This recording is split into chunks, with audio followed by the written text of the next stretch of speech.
तो इस वक्त की बड़ी खबरों के बाद अब सबसे पहले बात होगी कोरोना पर प्रहार की। कोरोना नित नए रूप में सामने आ रहा है, खुद को पहले से ज्यादा ताकतवर बना रहा है, लेकिन इस बहरूपी के खात्मे के लिए वैज्ञानिक भी पूरी ताकत से जुटे हुए हैं। अब तैयारी कोरोना के हर स्वरूप के लिए अलग अलग वैक्सीन बनाने की हो रही है। बिल्कुल सही कहा तुमने अदिति। दरअसल कोरोना के नए वेरिएंट ओमिक्रॉन के खिलाफ जारी जंग के बीच गुड न्यूज़ हांगकांग से भी आई है। हांगकांग के वैज्ञानिकों ने ओमिक्रॉन वेरिएंट को डिकोड करने का दावा किया है और इसका फायदा ये होगा कि ओमिक्रॉन के खिलाफ वैक्सीन बनाने में मदद मिलेगी। वायरस के इस नए स्वरूप को बेहतर तरीके से समझा जा सकेगा, क्योंकि देखो भारत के लिए भी चिंता की बात यह है कि कर्नाटक से ही अभी 2 मामले सामने आए हैं। ऐसे में ये अच्छी खबर आपको जरूर देखनी चाहिए।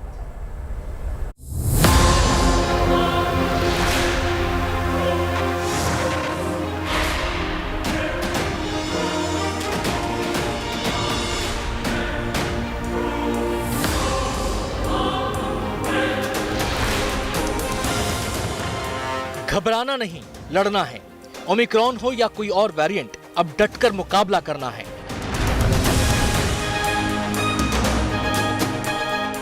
इंसानों का अदृश्य दुश्मन कोरोना चाहे जितने रंग बदल ले, चाहे जितने रूप बदल ले, चाहे कितना भी ताकतवर हो जाए, उसके हर रंग और हर रूप को पहचानने और उसके खिलाफ वैक्सीन बनाने की बड़ी तैयारी हो चुकी है।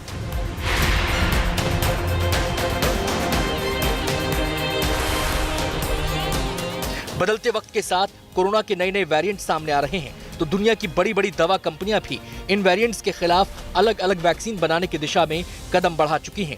विज्ञान और शोध की पत्रिका नेचर में प्रकाशित रिपोर्ट में कहा गया है कि आने वाले समय में कुछ वेरिएंट केंद्रित टीके बाजार में आ सकते हैं। दुनिया की 3 मशहूर कंपनियां फाइजर, मॉडर्ना और एस्ट्राजेनेका इस पर काम शुरू कर चुकी हैं। कोरोना के बीटा और डेल्टा वेरिएंट के टीके परीक्षण के चरण में पहुंचने को हैं। मॉडर्ना का कहना है कि ओमिक्रॉन के खिलाफ उसकी दवा 2 से 3 महीने में बन सकती है। वहीं फाइजर ने 100 दिन में वैक्सीन बना लेने का दावा किया है। दवा निर्माता कंपनियां हर टीके को वायरस के हर वेरिएंट पर प्रभावी होने की बात कहती हैं, दावा करती हैं, पर ऐसा हो नहीं रहा। इसके पीछे की वजह है, अभी तक जितने भी टीके आए हैं वो वुहान में शुरू में मिले वायरस के स्वरूप पर केंद्रित हैं। वैज्ञानिकों का यह मानना है कि मौजूदा टीके सभी स्वरूपों पर कुछ न कुछ काम करेंगे, लेकिन डेल्टा, बीटा और ओमिक्रॉन जैसे खतरनाक वेरिएंट से निपटने के लिए और ज्यादा प्रभावी टीकों का निर्माण करना होगा। वैज्ञानिकों का मानना है कि वेरिएंट केंद्रित टीके खतरे को न्यूनतम कर सकते हैं, क्योंकि जो नए वेरिएंट आ रहे हैं उनमें मौजूदा टीकों से बचने की क्षमता है। इसकी वजह उनके प्रोटीन में ज्यादा म्यूटेशन आना है। आपको बता दें कि ओमिक्रॉन में कुल 50 म्यूटेशन हो चुके हैं, जिनमें से 30 म्यूटेशन तो उसके स्पाइक प्रोटीन में हुए हैं। स्पाइक प्रोटीन के जरिए ही कोरोना वायरस इंसानी शरीर में प्रवेश करता है। ओमिक्रॉन के रिसेप्टर बाइंडिंग डोमेन में भी 10 म्यूटेशन हो चुके हैं। हर वेरिएंट के लिए अलग वैक्सीन की तैयारी के बीच ओमिक्रॉन वेरिएंट को समझने का पहला रास्ता निकालने का दावा हांगकांग के वैज्ञानिकों ने किया है। दरअसल हांगकांग का दावा है कि ओमिक्रॉन वेरिएंट को डिकोड कर लिया गया है। मतलब वायरस का नया वेरिएंट क्या है, ये कैसे इंसानों पर अटैक करता है, इसे समझ लिया गया है। हांगकांग का यह दावा है कि ओमिक्रॉन वेरिएंट को समझने के लिए उसे आइसोलेट करना जरूरी था, जो उनके वैज्ञानिकों ने कर दिखाया है। 25 नवंबर को हांगकांग में पहले 2 ओमिक्रॉन मामलों की पुष्टि होने के 4 दिन बाद HKU के वैज्ञानिकों ने वेरिएंट को अलग करने में सफलता हासिल की है। कहा जा रहा है कि ओमिक्रॉन को आइसोलेट करके उसे डिकोड करने के बाद इस नए वेरिएंट के खिलाफ वैक्सीन बनाने में इस रिसर्च से मदद मिल सकती है। हांगकांग यूनिवर्सिटी का दावा अगर काम कर गया तो हमारे पास जल्द ही नए वेरिएंट को लेकर वो हर जानकारी होगी जो वायरस के नए वेरिएंट से लड़ने के लिए जरूरी है।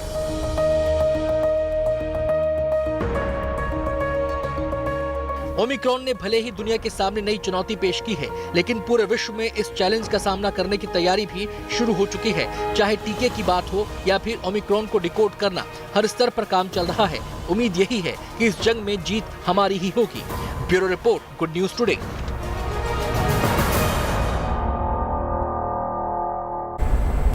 पूरी दुनिया में वैसे कोरोना के खिलाफ जंग लगातार जारी और इसी जज्बे के साथ की जीत करीब है और वायरस के विरुद्ध इस युद्ध में भारत दुनिया के सामने मिसाल भी पेश कर रहा है। अब ओमिक्रॉन वेरिएंट दुनिया को डरा रहा है तो भारत भी लड़ाई के अगले चरण के लिए पूरी तरह से तैयार है। क्यों से गुप्ता?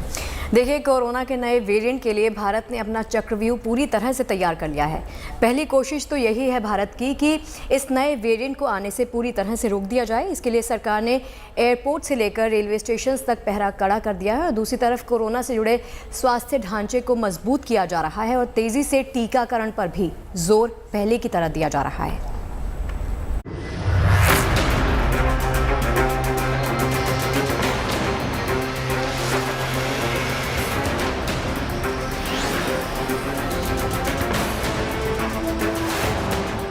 जिस मुल्क में 1 अरब 24 करोड़ 98 लाख लोगों से ज्यादा के पास कोरोना के विरुद्ध सुरक्षा का टीका है, जिस मुल्क के पास खुद की एक नहीं 2-2 वैक्सीन है, जिस मुल्क के पास कोरोना को पराजित करने का आत्मविश्वास है, वो हिंदुस्तान नए सिरे से नए वेरिएंट के विरुद्ध महायुद्ध के लिए तैयार है। भारत जानता है कि जिस वेरिएंट ने दुनिया को इस बार ललकारा है वो अब तक का सबसे शक्तिशाली शत्रु है, लेकिन हिंदुस्तान जानता है कि दुश्मन कितना भी शातिर हो, कितना भी शक्तिशाली हो, भारत की एकजुटता, हिम्मत और साहस के आगे उसका टिकना नामुमकिन है। नए वेरिएंट के मद्देनजर इस वक्त भारत के हवाई अड्डों के चप्पे चप्पे पर पहरा है, रेलवे स्टेशन के बाहर नए वेरिएंट को घेरने का प्लान तैयार है और बस स्टैंड तक ओमिक्रॉन के विरुद्ध लक्ष्मण रेखा खींची जा रही है। मतलब नए वेरिएंट को परास्त करने की तैयारी पूरी है और ये तस्वीरें बता रही हैं कि भारत संक्रमण के खिलाफ सबसे बड़े युद्ध के विरुद्ध पूरी ताकत से खड़ा है। नए वेरिएंट के मद्देनजर 15 दिसंबर से इंटरनेशनल फ्लाइट शुरू करने का फैसला टाल दिया गया है। महाराष्ट्र में खतरे की लिस्ट में शामिल देशों से आने वालों के लिए नियम सख्त कर दिए गए हैं। नई गाइडलाइंस के मुताबिक क्वारंटीन के दौरान अब दूसरे, चौथे और 7वें दिन भी RT-PCR टेस्ट करवाना होगा। मुंबई के रेलवे स्टेशन पर भी कोरोना टेस्टिंग के इंतजाम किए जा रहे हैं। अमृतसर एयरपोर्ट पर आने वाले मुसाफिरों की स्क्रीनिंग और जांच के इंतजाम किए गए हैं। एयरपोर्ट पर भीड़ भाड़ ना हो, इसकी भी व्यवस्था की जा रही है। हमारे यहाँ से वीक में 3 फ्लाइट आती हैं, जो एक बर्मिंघम से, एक लंदन से, ये वंदे भारत मिशन के तहत ऑपरेट हो रही हैं, और एक चार्टर्ड फ्लाइट है जो रोम से आती है। इसमें 100% पैसेंजर्स का यहाँ पर रैपिड PCR करके इनको टेस्टिंग के बाद जो नेगेटिव होते हैं उनको अलाउ किया जा रहा है, और बाई चांस अगर कोई पॉजिटिव पर्सन है तो उसको पूरे आइसोलेट करके स्टेट अथॉरिटीज के साथ हमारी मीटिंग हो चुकी है, हम उनको हैंड ओवर करते हैं। कोरोना का वायरस लगातार रूप बदल रहा है, लिहाजा वैक्सीन के सुरक्षा कवच को और ज्यादा मजबूत बनाने की तैयारी है। सीरम इंस्टीट्यूट ऑफ इंडिया ने बूस्टर डोज के लिए DCGI से मंजूरी मांगी है। नए वेरिएंट का संक्रमण मुल्क से होते हुए राज्यों की सीमा तक ना पहुंचे, इसके लिए उत्तराखंड ने नियमों की पाबंदियों को सख्त कर दिया है। उत्तराखंड में अब 50% क्षमता के साथ ही स्कूल खोले जाएंगे। बच्चे 6 दिन के बजाय 3 दिन ही स्कूल जाएंगे। मास्क ना पहनने वालों पर कार्रवाई होगी। रोको टोको अभियान फिर से अमल में लाया जाएगा। टीके की डोज के आधार पर निजी संस्थान में एंट्री तय होगी। दरअसल हिंदुस्तान के सामने नए वेरिएंट के सबसे शातिर वायरस से निपटने की चुनौती है, लेकिन एक सच ये भी है कि भारत के पास आज दूसरी लहर से सीखे तमाम सबक हैं। ऑक्सीजन की कमी ना हो, उसके मुकम्मल इंतजाम है। भारत में आज कोविड अस्पतालों की कोई कमी नहीं है। पिछले साल के मुकाबले भारत के पास आज ICU बेड भी ज्यादा हैं। वैक्सीन बनाने और उसे सफलतापूर्वक आजमाने का अनुभव भी आज भारत की ताकत है। देहरादून से दिलीप सिंह के साथ bureau report, good news today. तो अब 15 तारीख से यानी जो फ्लाइट्स अब नॉर्मल हो रही थी, अब ये कहा जा रहा है कि नहीं होंगी, लेकिन सबसे बड़ी चिंता की बात देखिए ये है कि 2 केसेस आ गए और जिस रफ्तार से देश में वैक्सीनेशन चल रहा है, मुझे लग रहा है कि शायद उतना ज़्यादा खतरनाक नहीं होगा जितना डेल्टा वेरिएंट था। हाँ, क्योंकि ये कहा जा रहा है कि ओमिक्रॉन जो है उसके सिम्टम्स जो हैं बहुत ही माइल्ड होते हैं अगर ये किसी को हो जाता है तो डरने की बात तो उसमें वैसे भी नहीं है। बिल्कुल, लेकिन देखिए तैयारी जो की जा रही है सरकार की ओर से वो अपने आप काबिले तारीफ है कि ये वेरिएंट आया उसके पहले ही हमने कई तैयारियां कर दी हैं, तो कोशिश यही है कि कम से कम लोगों को इसका इन्फेक्शन हो। सुनीता, 3-4 चीजें जो बहुत अच्छी हुई वो ये है कि देखिए पिछले वेरिएंट के लिए पहली बात तो हमारा हेल्थ सिस्टम उतना रेडी नहीं था, जिससे सबक लेते हुए कम से कम हम इस बार बहुत रेडी हैं। हर स्टेट अपनी तरफ से तैयारियां की हुई हैं, सेंट्रल गवर्नमेंट ने अपनी तरफ से तैयारियां की हुई हैं, और दूसरी बात यह है कि हम वैक्सीनेटेड हैं। हाँ, बच्चों को लेकर थोड़ा खतरा जरूर है, लेकिन डॉक्टर्स ये कह रहे हैं कि ज्यादा अगर आपकी इम्यूनिटी अच्छी है तो शायद उतना खतरनाक नहीं होगा। कुल मिलाजुलाकर एक बार फिर से सतर्क होना पड़ेगा। देखिए, हम पहले भी बात कर रहे थे, कोरोना को हराना है तो जो बेसिक चीजें हैं उसको ध्यान में रखना ही होगा। मास्क पहनना होगा, क्योंकि आज भी अगर आप जाइए बाजार में बहुत लोग नहीं पहनते, लापरवाही कर रहे हैं। बिल्कुल, तो सतर्कता बेहद जरूरी है, लेकिन वैक्सीनेशन के जरिए और कई तरीके से हम जो प्रोएक्टिव हैं उसकी वजह से हम इस वक्त सेफ हैं, और उम्मीद यही है कि आगे भी ऐसे ही हम सेफ रहेंगे। बस जरा सा सतर्क हो जाने की बिल्कुल जरूरत। सुनीता, और आज अगर हिंदुस्तान में कोरोना को हराने का जज्बा है, जीत का भरोसा है और वायरस को काबू में लाना है, तो ये श्रेय जो है वो हमारे देश के कोरोना योद्धाओं का जाता है। हम जिक्र कर रहे हैं उन्हीं का, जो दिन रात बिना अपनी जान की परवाह किए जुटे हैं, लगे हैं और कोशिश कर रहे हैं कि लोगों की ज़्यादा से ज़्यादा जान बचाई जा सके। बिल्कुल सही कहा। ऐसे ही एक कोरोना योद्धा की कहानी हम आप तक पहुंचा रहे हैं। इसके लिए आपको हम लिए चलेंगे मध्य प्रदेश। वहां रायसेन में जिले के सीएमओ खुद ही लोगों को टीका लगाने में जुटे हैं। बाजार हाट से लेकर गली मोहल्ले तक, सड़क से लेकर खेत खलिहान तक, ये आपको लोगों तक टीका पहुंचाते हुए मिल जाएंगे।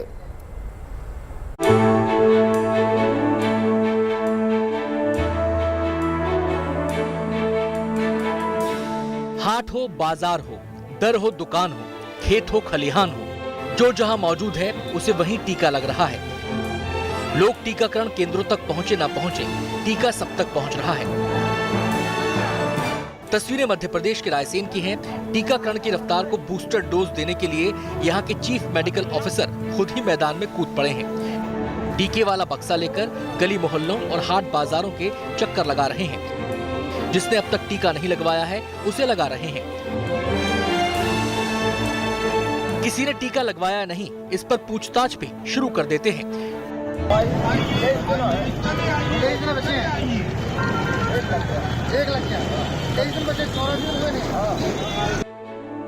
टीकाकरण को रफ्तार देने के लिए किए जा रहे इस प्रयास की दो वजह हैं। पहली तो ये कि त्योहारी सीजन में टीकाकरण की रफ्तार थोड़ी सुस्त पड़ी, और दूसरी ये कि कोरोना की तीसरी लहर की आशंका भी है। इसलिए जिले की पूरी आबादी को टीका लगाने की कोशिश है।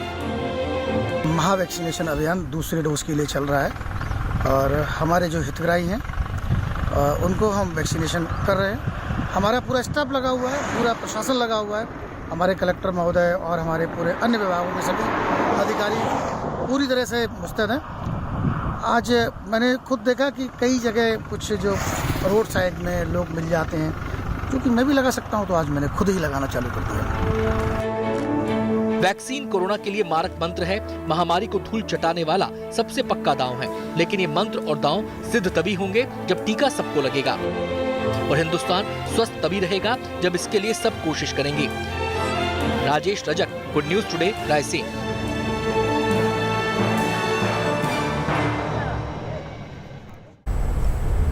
तो कोरोना के खिलाफ वैश्विक लड़ाई में भारत पूरी दुनिया के लिए उम्मीद का केंद्र बना हुआ है, और जिस तरह से सीमित संसाधनों के बावजूद भारत ने ये लड़ाई लड़ी है, जिस तरह से देश की बड़ी आबादी का टीकाकरण हुआ है, उसका डंका पूरी दुनिया में बज रहा है। जी हाँ, इन्हीं अथक कोशिशों का नतीजा है भारत में टीकाकरण का आंकड़ा 125 करोड़ को पार कर गया है। दूसरी लहर से सबक लेते हुए भारत ने स्वास्थ्य ढांचे के कई मोर्चों पर खुद को पहले से मजबूत किया है। असर ये हुआ है कि कोविड रेजिलियंस रैंकिंग में भारत कई पायदान ऊपर चढ़ा है।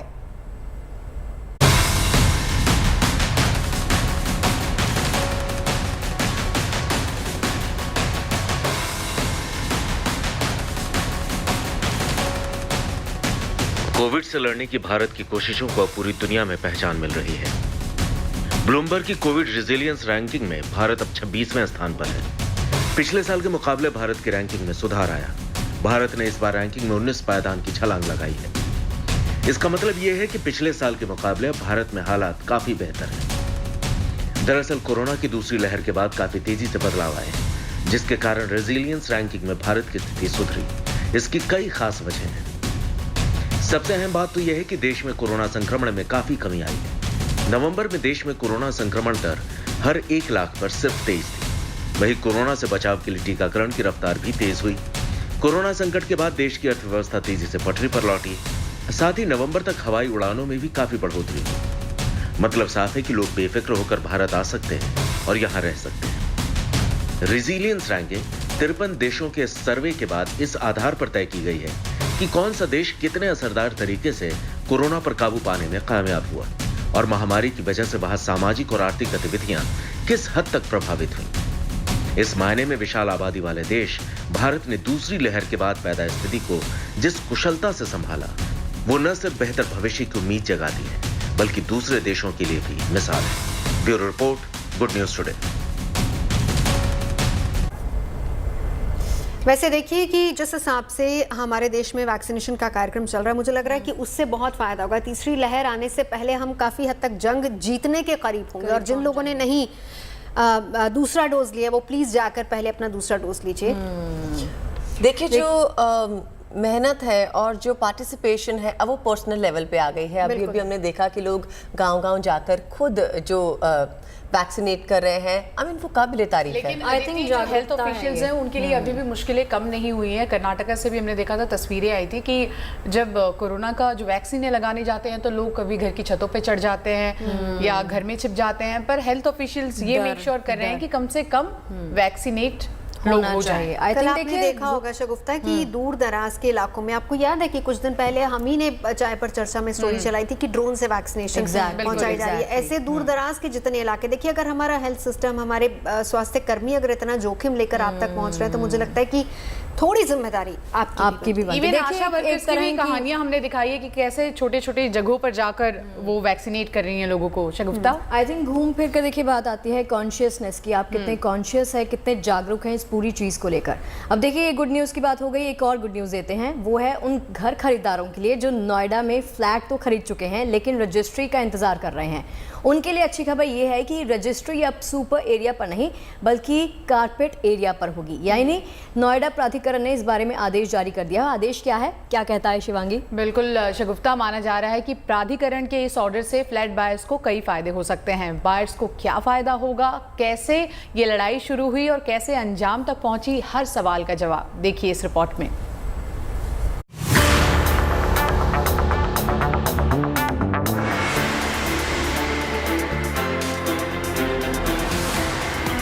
फ्लैट बायर्स के लिए खुशखबरी।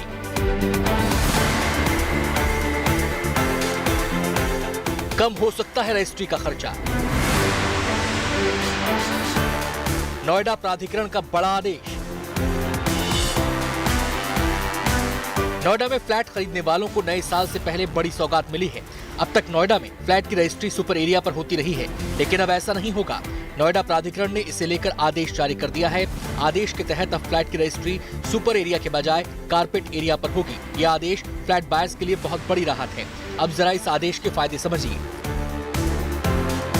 कारपेट एरिया पर रजिस्ट्री होने से स्टाम्प ड्यूटी का खर्च कम हो सकता है। 20 से 25% ड्यूटी का खर्च कम होने का अनुमान है। इस आदेश के बाद पारदर्शिता आएगी। कारपेट एरिया परिभाषित होने के बाद मेंटेनेंस कम हो सकता है। अब कारपेट एरिया भी डिफाइन होगा। ये एक आम बायर के लिए ट्रांसपेरेंसी इसमें ज्यादा क्लियर हो पाएगी। दूसरा फायदा जो मैं देख पा रहा हूँ, वो मेंटेनेंस चार्जेस जो कि कारपेट एरिया पे अब लगेंगे, पहले सुपर एरिया पे लगते थे, तो बहुत ज्यादा क्लैरिटी बायर को नहीं होती थी। वो भी मेंटेनेंस चार्जेस अब कारपेट एरिया पे लगेंगे। नोएडा प्राधिकरण की सीईओ ने इस बारे में गौतम बुद्ध नगर के जिला अधिकारी को खत लिखा है। चिट्ठी में अनुरोध किया गया है कि आदेश को लागू करने के लिए उचित कदम उठाए जाएं। रजिस्ट्री के इंतजार में बैठे फ्लैट बायर्स को इस आदेश का फायदा मिल सकता है। यहाँ पर यह समझना जरूरी है कि सुपर एरिया होता क्या है और कारपेट एरिया किसे कहते हैं। कारपेट एरिया वो जगह जिसे आप अपने घर में इस्तेमाल कर पाएं। कारपेट एरिया में bedroom, living room, kitchen, balcony, toilet और भीतरी दीवारों की मोटाई शामिल होती है। सुपर एरिया वो जगह जो आप फ्लैट के अंदर इस्तेमाल नहीं कर पाएंगे। सुपर एरिया में लॉबी में इस्तेमाल की गई जगह, एलिवेटर्स, सीढ़ियां और खेलने का इलाका शामिल होता है। रेरा आया, रेरा में कारपेट एरिया का काफी क्लियर डेफिनेशन दिया गया है और रूल्स में क्लियरली एग्रीमेंट टू सेल जब नोटिफाई हुआ उसमें ये कहा गया कि प्राइसिंग एट कारपेट एरिया क्या है वो डिस्क्लोज हो। इस वजह से एक मैं कहूं कि इम्पोर्टेंट कदम था और ये बायर्स को जानना जरूरी हो जाता है कि उसका एरिया नेट कितना मिलेगा और उसके लिए वो कितना दाम दे रहा है। आपको बता दें कि 2 फ्लैट बायर्स ने कारपेट एरिया पर रजिस्ट्री के लिए लिखत पढ़त शुरू की थी। उनकी लंबी लड़ाई के बाद नोएडा प्राधिकरण का ये आदेश आया है। कारपेट और सुपर एरिया विवाद के चलते इस साल जनवरी में ग्रुप हाउसिंग फ्लैट की रजिस्ट्री पर रोक लगा दी गई थी, जिसके चलते 40,000 फ्लैट की रजिस्ट्री रुकी हुई थी। आदेश जो आया ये फ्लैट खरीदारों के हित में है और बिल्डरों ने जो सुपर एरिया के नाम पर लूट मचा रखी थी उस पर लगाम आएगी। और हालांकि रेरा के प्रावधानों में ये पहले से स्पष्ट था कि सुपर एरिया नाम की कोई चीज़ नहीं है, लेकिन अब जो आदेश आया है तो इससे एक क्लैरिटी आई है और निश्चित रूप से फ्लैट खरीदारों के ऊपर रजिस्ट्री शुल्क का जो बोझ है वो कम होगा। रेरा के प्रावधानों के तहत नए बिकने वाले फ्लैट्स कारपेट एरिया पर बेचे जाते हैं। ऐसे में जब डेवलपर कारपेट एरिया का रेट वसूलेगा तो फिर रजिस्ट्री कारपेट एरिया पर होने के बावजूद क्या किसी तरह की राहत ग्राहकों को मिल पाएगी, ये देखना दिलचस्प होगा। ब्यूरो रिपोर्ट के साथ आदित्य के राणा, गुड न्यूज टुडे। अब आपको लिए चलते हैं बिहार, जहां पर 2 बेटियों ने नई लकीर खींची है। ऊंची तालीम हासिल करने के बावजूद इन बेटियों ने खुद के लिए नहीं बल्कि अपने गांव, अपनी जमीन के लिए काम करने की सोची और सियासत में जीत का परचम लहरा दिया। वाकई तो बिहार के पंचायत और निकाय चुनावों की हम बात कर रहे हैं, जिसमें इन बेटियों ने जीत का परचम लहराया है। एक तो MBA है, विदेश में मोटी तनख्वाह पर नौकरी भी कर रही थी, तो दूसरी बेटी की कहानी भी कम दिलचस्प नहीं है। देखिए जरा। चेहरे पर जीत की मुस्कान, दिल में कुछ कर गुजरने की तमन्ना। बिहार की इन बेटियों ने आरा और खगड़िया में निकाय चुनावों में जीत हासिल की है। खास बात यह है कि दोनों अच्छी खासी पढ़ी लिखी हैं और जानती हैं कि इनकी जीत का मतलब क्या है। चुनाव का इम्तिहान पास करने के बाद ये जनता की उम्मीदों पर खरा उतरने का इरादा रखती है। एक बेटी है, बेटी समाज के लिए रहेगी तो काम जरूर करेगी और समाज को जरूर आगे बढ़ाएगी। यही मैं बेटी केवल बेटी के लिए रहेगी या पूरे फिर बिल्कुल पूरा क्षेत्र के लिए रहेगी। बेटी तो सबके लिए है, तो सब पूरे क्षेत्र के लिए रहेगी बेटी। आरा के कोइलवर से जिला परिषद सदस्य चुनी गई परिधि गुप्ता MBA करके नीदरलैंड्स की एक फर्म समेत कई मल्टीनेशनल कंपनियों में काम कर चुकी है। लाखों का पैकेज छोड़कर ये समाज सेवा में हाथ आजमाने के लिए चुनाव मैदान में उतरी। क्योंकि हम लोग जो नवयुवक हैं, हम लोग में एक जो हमारी पावर है, हमारी जो हम लोग जो रिस्पॉन्सिबिलिटी ले सकते हैं, वो रिस्पॉन्सिबिलिटी जो है हम लोग को खुद समझना होगा कि आगे हम लोग का जो समाज है वो आगे कहाँ जा रहा है।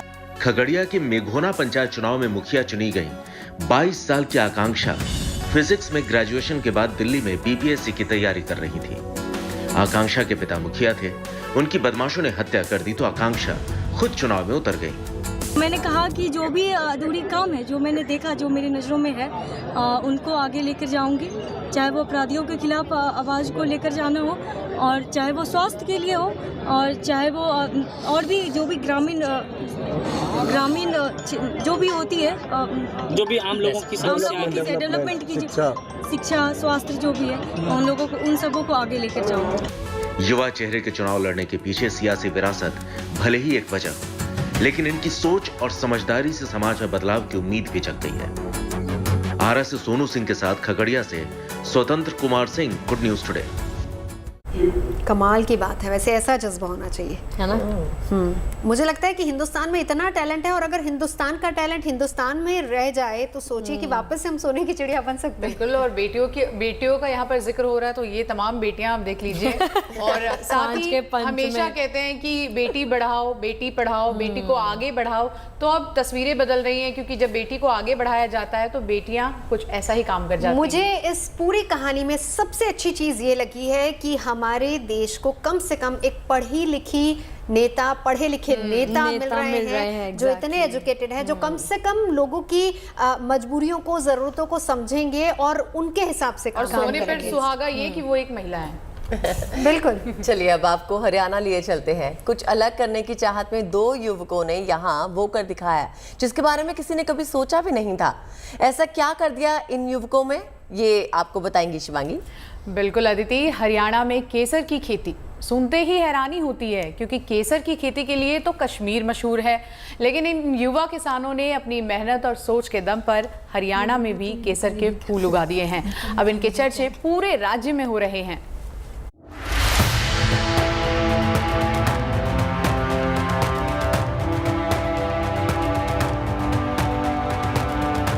यूं तो केसर की खेती हमारे देश में कश्मीर में होती है, लेकिन अब हरियाणा में भी इसकी खेती की उम्मीद जग गई है।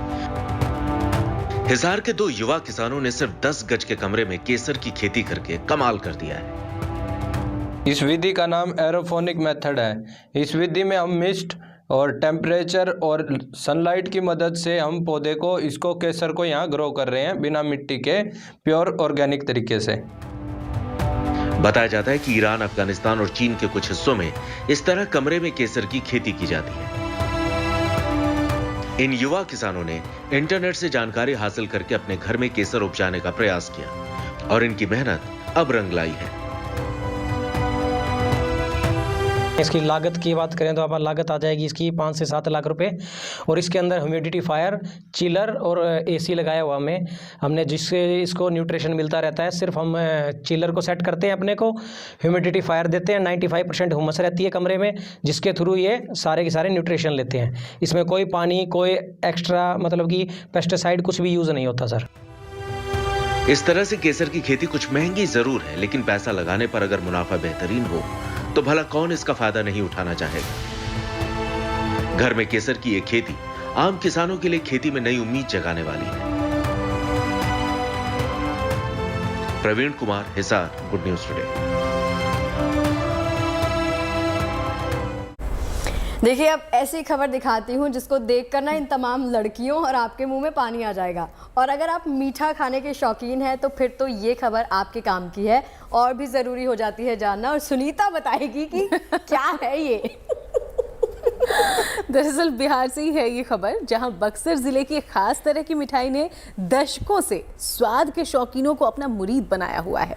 इस मिठाई का नाम भी अपने आप में हैरान करता है, लेकिन इसकी कहानी उससे भी ज्यादा दिलचस्प है। देखिए।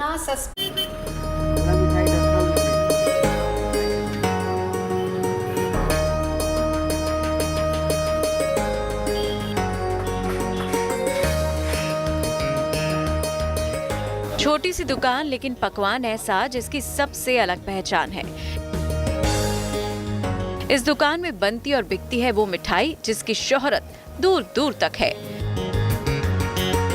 ट्रे में सजी इस मिठाई का नाम है मजिस्ट्रेट मिठाई।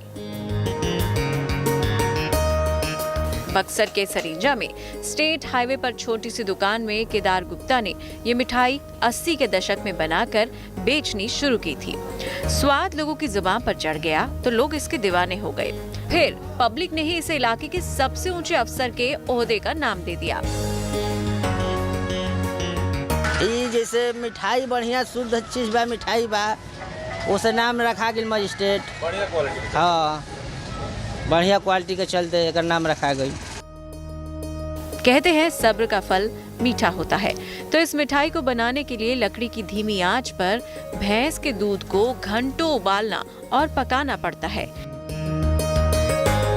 इसके बाद जो चीज बनती है उसे काजू और पिस्ते के बारीक टुकड़ों से सजाया जाता है। इसमें चीनी का भी बेहद ख्याल रखा जाता है ताकि मात्रा ना ज्यादा हो और ना कम।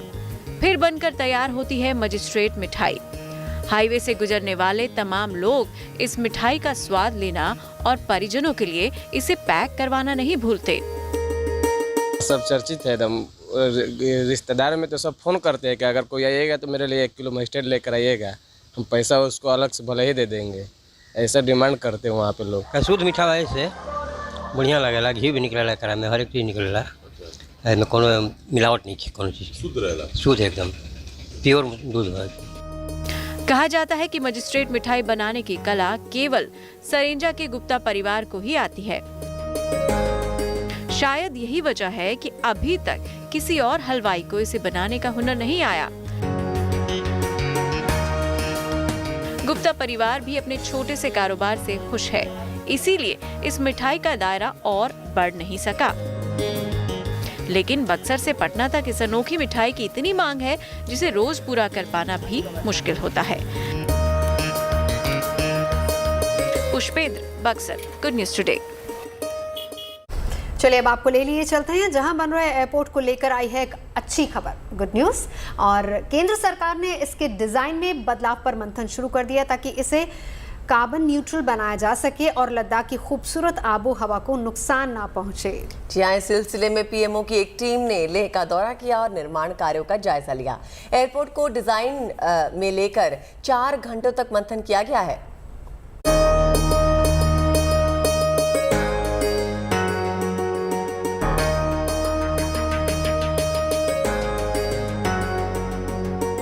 लेह में बन रहे हवाई अड्डे से यहां की आबोहवा को कोई नुकसान नहीं पहुंचे, इसकी तैयारियां शुरू हो गई हैं। हवाई अड्डे को कार्बन न्यूट्रल बनाने के इंतजाम किए जा रहे हैं। लेह पहुंची पीएमओ की टीम ने एयरपोर्ट के निर्माण कार्य का जायजा लिया। टीम ने हवाई अड्डे को कार्बन न्यूट्रल बनाने के लिए इसके डिजाइन से जुड़ी खामियों पर 4 घंटे चर्चा की और समस्याओं के समाधान पर विचार किया।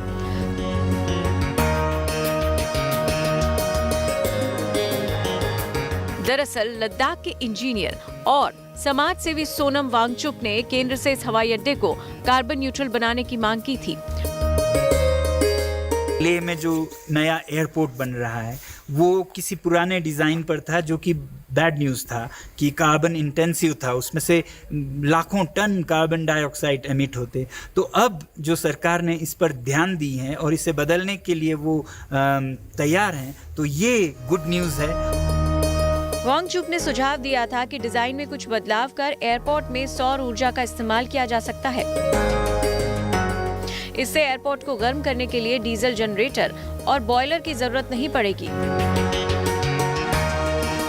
एयरपोर्ट में लगने वाले शीशों के एंगल में जरूरी बदलाव कर उन्हें सूरज की रोशनी सोखने के लिए इस्तेमाल किया जा सकता है। इससे एयरपोर्ट में सालाना 10 करोड़ की बचत होगी और रोजाना 10 टन कार्बन उत्सर्जन से भी निजात मिलेगी। उम्मीद है इन सुझावों पर जल्द अमल होगा और लेह को शानदार एयरपोर्ट के साथ साथ यहाँ की प्रकृति को नुकसान से बचाव की भी सौगात मिलेगी। बाकिर चो, Leh, good news today. Leh की खूबसूरती आपने देख ली, चलिए अब आपको उत्तराखंड लिए चलते हैं। उत्तराखंड के सुहाने मौसम की बात करते हैं। बागेश्वर और चमोली समेत तमाम इलाकों में पारा गिर रहा है, जिसकी वजह से पानी वहां पर जमने लगा है। और वाकई ठंड में ऐसी तस्वीरें आपको और ज़्यादा एक तरीके से कहें तो रिफ्रेश कर देती हैं, क्योंकि खूबसूरत तस्वीर जोशीमठ की ऋषि गंगा घाटी से आई है, जहां झरने से बहता हुआ पानी जम गया और इस नज़ारे को लोगों ने अपने कैमरे में कैद कर लिया। आप भी आनंद लीजिए उत्तराखंड की सुंदर वादियों का। कुदरत का खेल अनोखा है, ये तस्वीरें उसकी गवाह हैं। जोशीमठ इलाके में रैणी से आगे ऋषि गंगा घाटी में बहते झरने अब इस कदर जम चुके हैं कि इन्हें देखकर किसी कलाकृति का एहसास हो रहा है।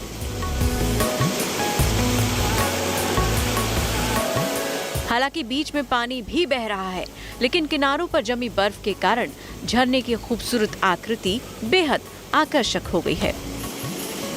लगातार लुढ़कते पारे के चलते ऋषि गंगा घाटी में बहता हुआ ये गुप्पा नाला करीब करीब पूरी तरह जम चुका है। इसके साथ लगी चट्टानों पर जमी बर्फ शानदार नजारा पेश कर रही है।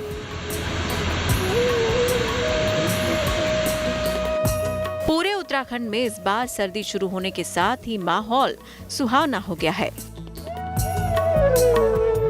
बागेश्वर में गुनगुनी धूप में सुनहरे रंग में रंगे ये पहाड़ सैलानियों को न्योता दे रहे हैं।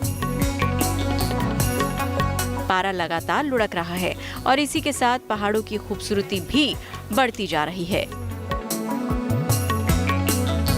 चमोली से कमल नयन सिलोड़ी और बागेश्वर से Jagdish Pandey, good news today. में और अब बात कर लेते हैं जूनियर हॉकी वर्ल्ड कप की। जूनियर हॉकी वर्ल्ड कप में जो अब मैच चल रहा है उसकी खिताब से भारतीय पुरुष हॉकी टीम महज 2 कदम दूर है और कल सेमीफाइनल में टीम इंडिया का सामना 6 बार की चैंपियन जर्मनी से होगा। जी हाँ, हालांकि क्वार्टर फाइनल्स में बेल्जियम पर 1-0 से जीत के साथ भारतीय हॉकी टीम के हौसले बुलंद हैं और सेमीफाइनल की चुनौती के लिए वो पूरी तरह से तैयार हैं।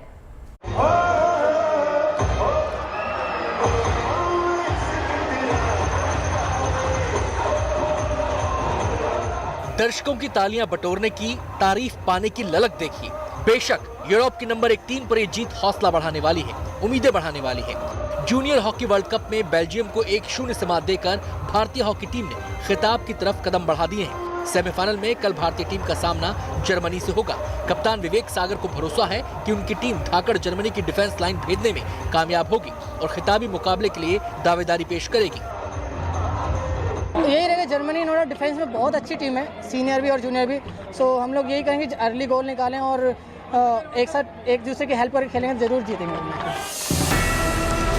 बेल्जियम के खिलाफ भी भारतीय टीम ने जबरदस्त खेल दिखाया। श्रद्धानंद तिवारी ने 21वें मिनट में पेनल्टी कॉर्नर को गोल में बदला और भारतीय टीम को सेमीफाइनल की टिकट दिला दी। हम लोग का यही था कि पेनल्टी कॉर्नर एक सबसे प्लस पॉइंट है, हम लोग का पॉजिटिव है और हम लोग ने वही कोशिश किया था कि ट्राई करेंगे जितना पीसी निकालें, लेकिन फर्स्ट हाफ में हम लोग को 1 मिला और सेकंड में ट्राई किया लेकिन वो पूरा हो नहीं पाया। सो अच्छा था काफी। जाहिर है भारतीय टीम अपनी ताकत पर फोकस कर रही है। पेनल्टी कॉर्नर को गोल में तब्दील करने के साथ ही टीम अपने गोल पोस्ट की किलेबंदी करने में भी कामयाब रही है। जर्मनी के खिलाफ भी टीम इंडिया की कोशिश इसी सफलता को दोहराने की होगी। Bureau report, good news today. चलिए अब आपको विदेश की सैर भी करा देते हैं, क्योंकि हमारी चाय पर चर्चा की खास बात यह है कि देश ही नहीं बल्कि विदेश की खबरें भी हम आपको दिखाते हैं। सैर कराने का जिम्मा हालांकि शगुफ्ता का होता है, लेकिन मैं भूमिका थोड़ी सी बांध देती हूँ, क्योंकि क्यूबा में अभी से ही नए साल के स्वागत की तैयारियां शुरू हो चुकी हैं और इंतजाम इतने ज़बरदस्त हैं कि बीचेस और रिजॉर्ट्स में सैलानियों की भीड़ जुटने लगी है। देखिए वैसे ये जिम्मा जो है फूड और डिपार्टमेंट जो है घूमने फिरने का सुनीता का भी होता है, लेकिन मैंने ले लिया जिम्मा। इस सीज़न में यहाँ पर होटल्स और रिजॉर्ट्स ने सैलानियों के स्वागत के लिए कोई कोर कसर नहीं छोड़ी। छुट्टियाँ मनाने पहुँचे सैलानी भी जश्न का कोई मौका हाथ से छोड़ना नहीं चाहते।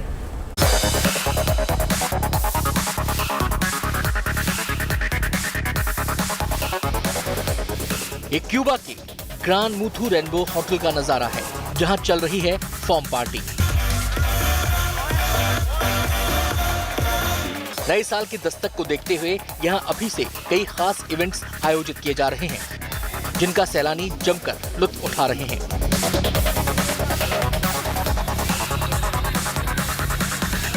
क्यूबा के खूबसूरत बीचेस का लुत्फ उठाने हर साल की तरह इस बार भी बड़ी तादाद में सैलानी पहुंच रहे हैं। इस साल छुट्टी की तफरीह में ये कोई कसर नहीं छोड़ना चाहते। I've been to various resorts in other islands where you don't feel very comfortable, but this resort is great because you feel comfortable, you feel welcome, and it's great to tap into this industry because you get a lot of people from Canada who are looking for a safe space to come. यहाँ सैर सपाटे के लिए आने वालों की सारी सहूलियतों का ख्याल रखा गया है ताकि उनके जश्न में कोई खलल ना पड़े और यहाँ से सुकून भरी लम्हों की यादें अपने साथ ले जा सके।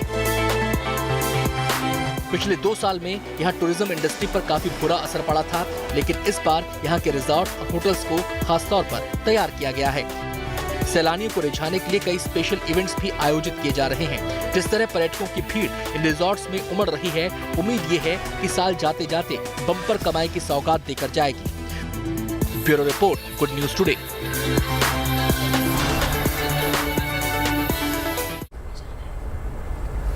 और चलिए अब आपको लिए चलते हैं सोशल मीडिया की हलचल की ओर। फिल्मी सितारे हों या फिर टीवी स्टार, सोशल मीडिया तो सबका फेवरेट होता है। ज़्यादातर कलाकार सोशल मीडिया पर खूब एक्टिव रहते हैं और शिवांगी भी उनमें से एक है। हम सब एक्टिव रहते हैं। वैसे कई सितारे तो ऐसे हैं जो रोज़ रोज़ कोई ना कोई वीडियो या पोस्ट अपने सोशल मीडिया अकाउंट्स पर डालते हैं। तो आप भी देखिए कि कौन कौन से हैं वो सितारे जो सोशल मीडिया पर दिखा रहे हैं अपना स्वैग। दोस्तों 1 महीने के अंदर अंदर ये शहर मैंने खरीद के नहीं दिखाया तो मेरा नाम मुकेश अंबानी नहीं है। पर आपका नाम तो मुकेश अंबानी है ही नहीं। तो मैं भी तो यही कह रहा हूँ, मेरा नाम मुकेश अंबानी नहीं है भाई। जिसने बेचना हो अपने सर पे बेचो, किसी को बेचो, मेरे सर पे न रहना। मैं तो खुद कर्जा देना। कैसी बातें कर रहे हैं आप, मेरे को बता रहे हैं कि जो भरोसे वाले होते हैं वो कहाँ होते हैं, किधर होते हैं, कैसे होते हैं, कोई हमको भी दिखा दो भाई, हमको भी कैसे पर भरोसा करना है। साली लोग से मिलना, रुकिए जी अभी मिलाते हैं। अरे छुटकी जल्दी आ, देखो जीजा जी आए हैं। कौन से वाले दीदी, बिहार वाले, मुंबई वाले या दिल्ली वाले?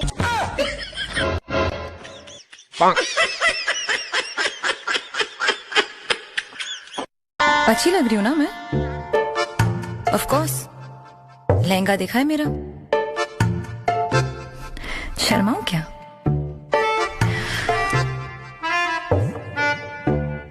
मुझे सूट नहीं करता। तो आज फिर वही हुआ जो हर रोज होता है। आपके साथ बात करते करते और खबरें बताते बताते ये वक्त कैसे गुजर गया पता ही नहीं चला। देखिए खासियत यही है हमारे इस शो की, वक्त कम पड़ जाता है लेकिन जाना तो पड़ेगा क्योंकि अगला शो शुरू होगा। जी हाँ, हमें पता है। हमारी तरह आपको भी शाम के 5 बजने का इंतजार रहता है। तो कल फिर होगी चाय पर चर्चा। तब तक खबरों का सिलसिला गुड न्यूज टुडे पर लगातार जारी है और चाय वाली मुलाकात कल होगी। बिल्कुल सेम टाइम सेम जगह। बस आपको रखना अपना ख्याल और रहना है पॉजिटिव। और देखते रहना है विद न्यूज़ 2।